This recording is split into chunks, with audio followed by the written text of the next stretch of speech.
I'm from the Opawa whole cluster, which has been put together since the earthquakes. I'm not here today to talk on behalf of the cluster at all, because I'd be potentially one of the least qualified people in the cluster to do that. But it is a really successful cluster that's up and running. It's a merger of some schools that were in an ICT cluster from a few years prior to that. I've been at Waltham for 11 years, and probably longer than expected, I suppose. I think the earthquakes it's just spawned so many new changes and so many challenges and that feeling of it's not actually about your career anymore. It's actually really is about the kids that you're working with and also the staff that you're working with as well. And out of adversity comes great strength, and I know that's been said a million times this morning already. The MLE stuff's huge. Like in my own context, goodness knows why, but Waltham School, pretty much unaffected by the earthquakes physically, is on the fast track to quite a significant amount of property development, which is fantastic. But 6 months to design, work out what modern learning environments are all about, design a school, get everybody up to speed. There's a heck of a lot of stress around this one at the moment down here, and I know I'm not the only one, because we don't want to miss the boat. Little old Waltham's getting $3 or $4 million to zhuzh up its classrooms, and God, we don't want to be walked away from in another year's time. You've had your chance and we've kind of missed the boat. So it's massive stress, but really exciting. And as a cluster, as the Opawa whole cluster, we're all on different timelines with that, so it's been quite divisive in the sense of, how come Waltham's first and, I'm not till 2019 or 2020 or whatever. So I don't know whether that's something that's come out at all, but, the different timelines for development in our schools, there's a big difference between this year and 5 years' time when it comes to getting your staff upskilled around MLE and working out what you want.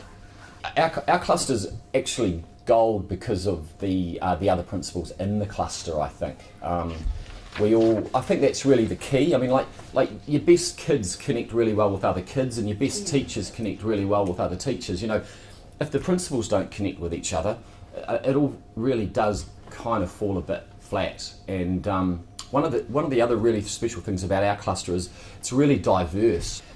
My school's Decile 2, and we've got Decile 10 schools in our cluster, and everything in between. We've got a special character Christian school.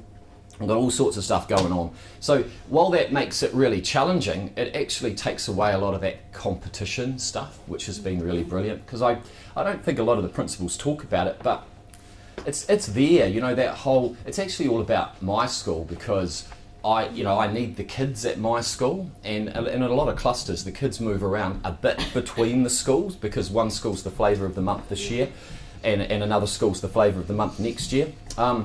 Like in our cluster there is a bit of that between a few of the higher decile schools, but like I'm the only low decile school, so I don't threaten them at all, because I don't steal kids off them. What's some of the things our cluster have done that have been really successful? We pretty quickly decided to focus on transitions to school. I think that was because for the very first time we had some ECEs in the same room as us, and it was brilliant. And so so we've got this situation where we've got primary principals mainly, because we don't actually have a big high school in our cluster at all. So we've got primary principals and we've got ECE coordinators and teachers and all that. And it's like, what can we pull out of this that we've all got in common? And I think it was probably logical that transition to school thing came out. So that's been one of our things. What we've got going on at our place is this really awesome relationship with our closest preschool that's just come about through the earthquakes, because it used to be situated like blocks away from us. So since the earthquakes, that centre had to relocate actually onto our site on the corner of our grounds, because we had a bit of spare space there. And we've just had this amazing thing spring up between us, which has not been any one person's brainchild. It's just totally evolved naturally.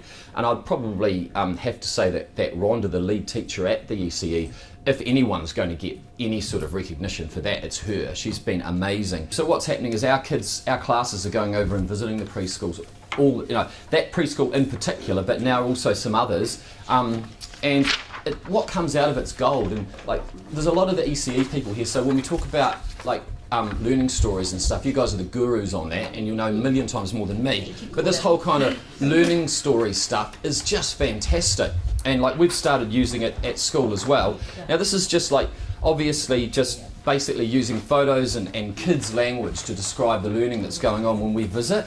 We've learnt more from the Sydenham Community Preschool than they've ever learnt from us, and it's just brilliant, you know. And like, we're doing this, we're doing the MLE stuff, and we're going over there, and look, they've been working in MLEs for flipping years, you know. So it's you know, and then we've got parents that say my 5-year-old won't cope in an MLE. Well, where do they go? They've been doing it since they were 1 over there.